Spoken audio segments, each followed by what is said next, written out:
Pienviljelijäyhdistyksen historiikkia. Arvoisa yleisö, tässä talvella pidettiin esitys Siikalan pienviljelijäyhdistyksen 100-vuotishistoriikista, koska yhdistys täytti tammikuussa 100 vuotta. Ja tämä tuleva esitys elävöitetään ja aloitamme tässä. Siikalan pienviljelijäin yhdistys ry:n ensimmäinen perustamiskokous pidettiin 4.1.1924 Sillanpään torpassa. Perustamiskirjaan tuli tuolloin 13 nimeä, mutta myöhemmin hyväksytyssä virallisessa perustamiskirjassa oli jo 25 nimeä.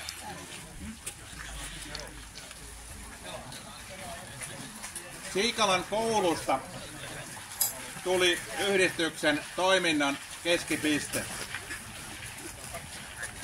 Aluksi edistettiin juurikasvien viljelyä ja vähitellen metsänhoitoakin.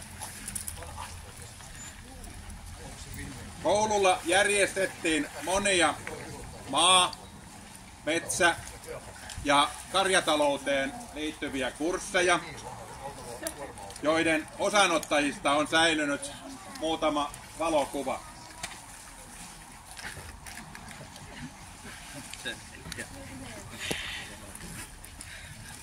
Yhdistyksen piiriin perustettiin Siikalan osuuskassa, joka myönsi lainoja varsinkin navetoiden korjaamiseen.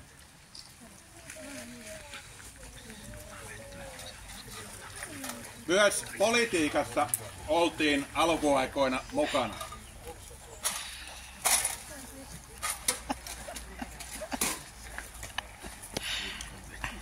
Yhdistyksen toimintaan kuului alkuvuosikymmeninä olennaisena osana monenlaisia rientoja. Iltamat,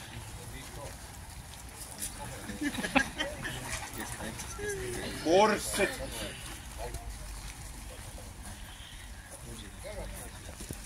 retkeilyt, hiihtokilpailut,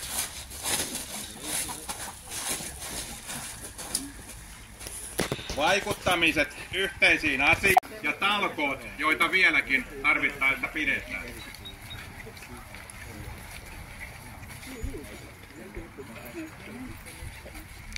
Vuonna 1946 vuokrattiin nykyiseltä paikalta tontti ja siihen rakennettiin samana vuonna talkoilla kalustovaja.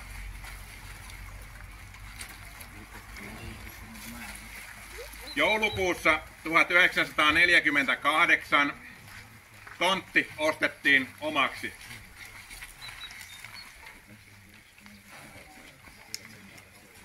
Vuonna 1960 hankittiin lavakuivuri kalustovajaan ja nykyinen siilokuivuri tehtiin vuonna 1978. Vuoden 2003 paikkeilla rakennuksen päätyosa korjattiin EU-rahoituksen avulla. Erillinen konekatos rakennettiin noin vuonna 1988 ja se siirrettiin nykyiselle paikalleen syksyllä 2023.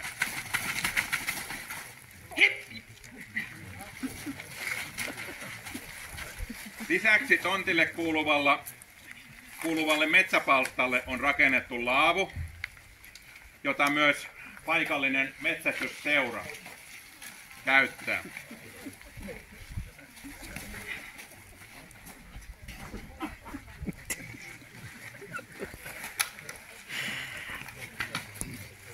Kyläpäiviä varten hankittiin myös puusee.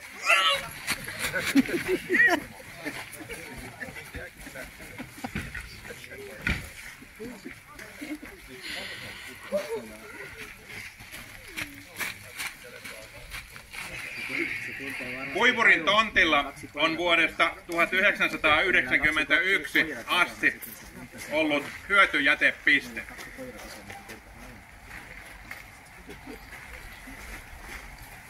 No sitten kalustosta. Vanhin yhä käytössä oleva kone on Apilan hankaaja, jonka valmistusvuosi on 1926 ja joka hankittiin yhdistykselle vuonna 1933. Sitä voi käydä katsomassa tuossa kuivurirakennuksessa.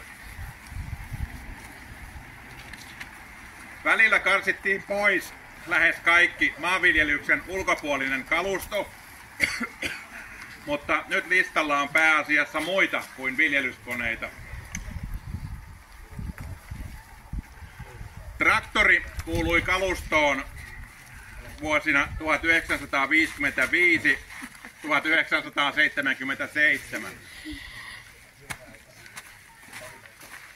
Pyrimme hankkimaan sellaisia koneita tai tarvikkeita, joita vuokraamalla yhdistys parhaiten pystyisi palvelemaan sekä jäseniään että myös yhdistyksen ulkopuolisia.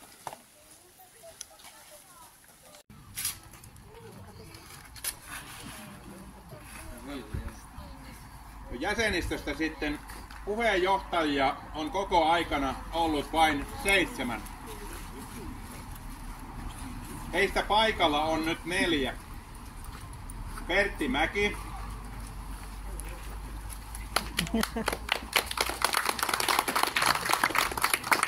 Puolevi Ruupelt,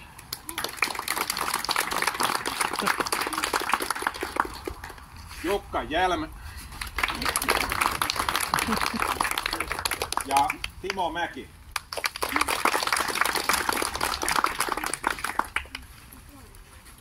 Myös sihteereitä on ollut 7.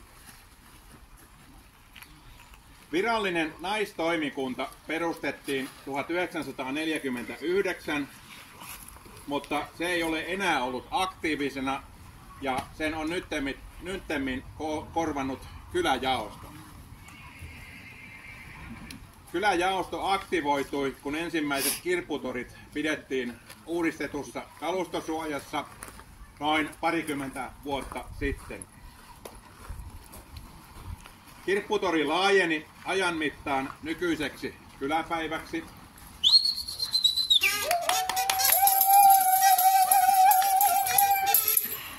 Ja tämän kyläpäivän organisoinnissa kyläjaosto on ollut pääosassa. Kyläjaosto on PVY:n kanssa mukana kyläpäivän ohella monenlaisessa toiminnassa. Pienviljelijäyhdistyksen kotisivun osoite on www.siikalanpvy.net. Ja siinä on kyläjaostolla oma osio. Levyraati järjestetään WhatsApp-ympäristössä kuukausittain talvikautena. Ja tästä on ollut mainintoja valtakunnallisessa mediassakin. Kyläsuunnitelma saatiin valmiiksi 2016. Talvirieha järjestetään helmikuussa lumitilanteen niin salliessa tällä alueella.